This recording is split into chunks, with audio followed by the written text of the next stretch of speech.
जिंदगी में उम्मीद का साथ मत छोड़िए। यह कहानी एक दिव्यांग राजा की है, जिसके राज्य में कोई भी परेशानी या समस्या नहीं थी। सभी लोग उस राजा से बहुत खुश थे और ऊपर वाले से धन्यवाद करते थे कि इतने अच्छे राजा को उनकी ज़िंदगी में भेज देने के लिए। वह राजा दिव्यांग था, उनकी एक आँख नहीं थी और एक पैर भी नहीं थे, लेकिन फिर भी राजा को इस बात का कोई मलाल नहीं था। एक दिन राजा अपने महल के गलियारे में घूमते हुए अपने पूर्वजों की लगी तस्वीर देख रहा था और सोच रहा था कि मेरे पिताजी इतने शूरवीर थे, उनके पिताजी इतने शूरवीर थे, हमें इतने शूरवीर खानदान में जन्म लेने का मौका मिला। यह ऊपर वाले का धन्यवाद है।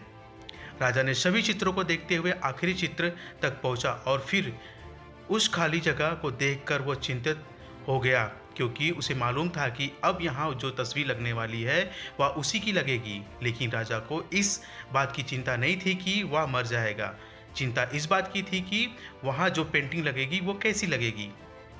राजा का एक आँख और एक पैर ना होने की वजह से वह चिंता में पड़ गया और सोचने लगा कि इस गलियारे में इतने शानदार पेंटिंग लगी है, लेकिन मेरी एक आँख और एक पैर ना होने की वजह से मेरी ही तस्वीर सबसे खराब लगेगी और सबसे भद्दी लगेगी। राजा ने सोचा कि मेरे मरने के बाद पता नहीं कैसी पेंटिंग बनेगी, और क्यों ना मैं अपने जीते जी ही इस शानदार पेंटिंग को बनवाऊं, ताकि मुझे ये सुकून मिल जाए कि मेरी यह पेंटिंग जो यहाँ लगने वाली है अच्छी पेंटिंग लगेगी। अब उस राजा ने ऐलान करवा दिया और सभी पेंटर्स को बुलाया गया और कहा कि जो भी पेंटर शानदार पेंटिंग बनाएगा उसे एक शानदार इनाम दिया जाएगा।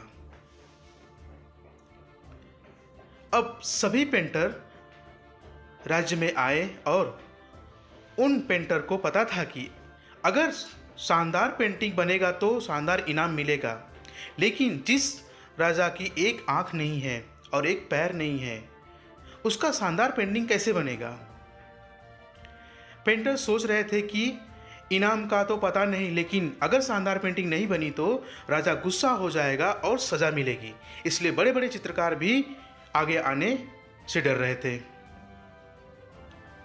तभी उसमें से एक लड़का बोला, राजा साहब, मैं आपकी पेंटिंग बनाना चाहता हूँ, मुझे 24 घंटे का वक्त दीजिए। अब सभी बड़े बड़े पेंटर्स हैरान हो गए कि ये लड़का क्या पेंटिंग बनाएगा, और अगर राजा को पेंटिंग पसंद नहीं आई तो इसे सज़ा ज़रूर मिलेगी। राजा बोला, ठीक है, आप बनाकर आइए। अगले दिन वह लड़का तस्वीर बना करके लाने वाला था और दरबार पूरी तरह से भरा हुआ था। लोग दूर दूर से देखने के लिए आए हुए थे कि वह लड़का कौन सी पेंटिंग बनाकर लाने वाला है। अब लड़का जब उस राजा की पेंटिंग बनाकर लाया तो लोग आश्चर्यचकित रह गए। सब लोग जोर जोर से तालियां बजाने लगे और सीटियां मारने लगे। और जब राजा ने उस पेंटिंग को देखा तो वह बहुत खुश हो गया और बोला कि वाह, इससे अच्छी पेंटिंग तो इस पूरे गलियारे में नहीं है। राजा ने उस लड़के को बहुत सारा इनाम दिया, ढेर सारे सोने चांदी दिए इनाम के तौर पर।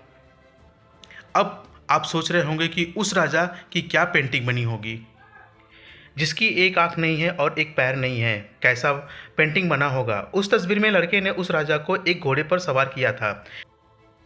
एक साइड से उस राजा का एक पैर दिख रहा था और राजा तीरंदाजी करते हुए निशाना लगा रहा था, और निशाना लगाते वक्त एक आंख बंद हो जाती थी, और उस लड़के ने उस राजा की वही आंख बंद कर दी जो उस राजा के पास नहीं थी, जैसा कि इस चित्र में दिखाई दे रहा है। इस तरह से उस लड़के ने राजा को निशाना लगाते हुए घोड़े के ऊपर सवार दिखाया, जिससे एक आंख बंद और एक पैर ही दिखाई दे रहे थे, और इतना शानदार पेंटिंग बनाया कि वह अब तक की सबसे सर्वश्रेष्ठ पेंटिंग थी। उस लड़के के सामने भी चुनौतियाँ थी, संकट था, लेकिन उसे सकारात्मक का साथ नहीं छोड़ा। जिंदगी में आप जिस भी मुकाम पर हों, जिस भी संकट में फंस गए हों, जिस भी स्थिति में हों, अगर अपने सकारात्मक के साथ नहीं छोड़ा, तो यकीन मानिए कि उस संकट से आप बाहर आ जाएँगे। ज़िंदगी में उम्मीद का साथ मत छोड़िए, क्योंकि क्योंकि जिसने उम्मीद का साथ छोड़ दिया, तो फिर ज़िंदगी उसका साथ छोड़ देती है। हर पल सकारात्मक रहिए, खुश रहिए, ऊपर वाले का आशीर्वाद आपके साथ है और अपने सपनों को प्यार करिए। अपनी अच्छी और सच्ची मेहनत के साथ कर दिखाओ, कुछ ऐसा कि दुनिया भी करने चाहे आपके जैसा।